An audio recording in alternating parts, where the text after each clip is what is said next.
A musím říct taky, že mě docela pobavilo, že mě vedení té stránky, jestli se teda dá vůbec říct vedení, nějaký podělaný fečák, nebo co to je za sračku, smažku, mě označil na té své stránce jako, že já jsem gay a že si troufnu jenom na nějaký Rudolfky, anebo koho si.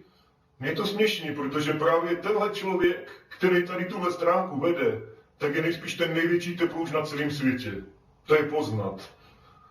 Ulezaný vlasy nagelovaný, smrdí marihuanou a nejspíš se ošává se svýma chlapečkama z Antify.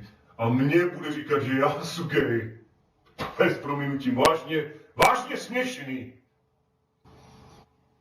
Nějaký čurák ukradne moje video z YouTube, z mého kanálu. Všiml si mýho videa, který je víc jak rok starý, s obuškem. To video byla prdel, byla to sranda a proto jsem tam taky kecal nesmysly. Nějaký pitomeček ukradne to video, protože si ho všimne na hádcetu, dá si ho na svou stránku, nějaký skurvený, vyjebaný antifašista, který to nemá v hlavě v pořádku. A myslí si, že já jsem nějaká piča, že budu z toho úplně hotovej. Přečetl jsem si všechny ty komentáře. Některý byli dobrý, ty, kteří do mě nelili a ty ostatní, těm se můžu jenom smát. Protože jenom to ukázalo to, že ti lidi, co tohle píšou, mají hlavě úplně nasraný a sami ukazují na někoho jiného. Jo, já jsem možná v tom videu vypadal hloupě, ale jestli jsem v tom videu vypadal hloupě, tak protože jsem v tom videu chtěl vypadat hloupě. Já mám pro lidi, kteří kradou videa a provokujou, mám jenom upovržení. Takový člověk si zaslouží jenom nakopat do prdele. Takže abych to shrnul. Komentáře některých lidí, ty byly úžasný. O mě říkali, že já jsem blbec, že jsem hloupej. Jenom proto, že viděli jedno video, kde jsem kecal nějaký slavy mastný. Ale sami asi moc nepřemýšleli. Pár tupých ženských tam napíše, že už čekají, kdy mě maminka přinese večeři. Prosím vás, zkuste se zamyslet. Byt má jeden pokoj, obyvák ložnic. To se mám fotit nebo natáčet u manželské postele, nebo co? Kreténi. Pokud má někdo nějaký problém se mnou, klidně, pokud na mě narazí na ulici, pokud mě pozná, klidně ať za mnou přijde. Vyřešíme to rychle. Dostane přes držku a bude klid. Skurvení antifašisti, vyhulený mozky z marihuány. Takováhle společnost se schází a rejpe a provokuje. Do patriotů, do lidí, kteří stojí za svým národem, kteří milují svou zem. Jo.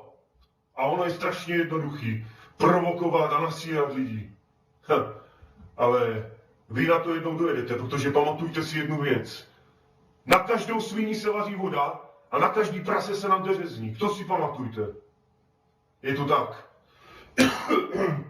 Minimálně polovina národa je zdegenerovaná, zdecimovaná a má vymítej mozek.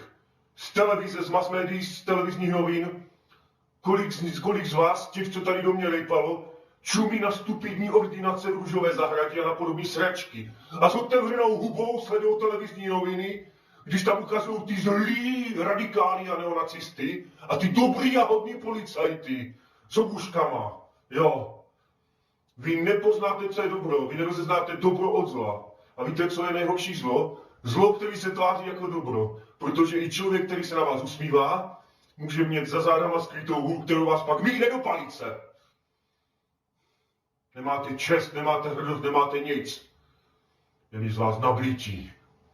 A tyhle stránky, to už jsem zažil. Není to první video, co mě ukradli. Další moje video se objevilo na indiemedia.cz tak před rokem a půl. Před 2 rokama.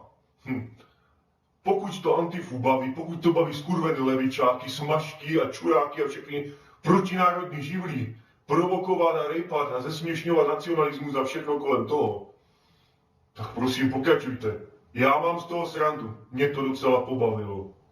Díky vám jsem celebrita a další zastávka je Hollywood. Vy piče skurvený, polibte mě prdel. Nic než národ.